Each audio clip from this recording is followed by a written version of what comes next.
திருச்செந்தூரில் மாசி திருவிழா.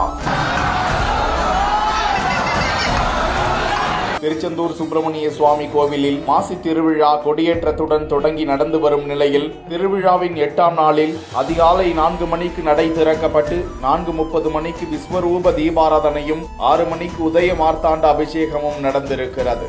சுவாமி சண்முகர் வள்ளி தெய்வானையுடன் வெண்பட்டு அணிந்து வெண்மலர்கள் சூடி பெரிய வெள்ளி சப்பரத்தில் பிரம்ம அம்சமாக வெள்ளை சாந்தி கோலத்தில் எழுந்தருளி 8 வீதிகளிலும் வலம் வந்து மேல கோவில் சேர்ந்திருக்கிறார். அங்கு சுவாமிக்கும் அம்பாளுக்கும் அபிஷேகம் அலங்காரமாகி மகாதீபாராதனை காட்டப்படும் காட்சியை தான் பார்த்து கொண்டிருக்கிறோம். தொடர்ந்து 11:30 மணி வேளையில் சுவாமி சண்முகர் வள்ளி தெய்வானை அம்பாள்களுடன் பச்சை நிற பட்டுடுத்தி பச்சை இலை மற்றும் மறிகொழுந்து மாலை அணிந்து பச்சை நிற கடைசல் சப்பரத்தில் விஷ்ணு அம்சமாக பச்சை சாத்திய கோலத்தில் எழுந்தருளிய காட்சியை தான் பார்த்து கொண்டிருக்கிறோம். திரளான பக்தர்கள் வந்து சாமி தரிசனம் செய்து சென்றனர்.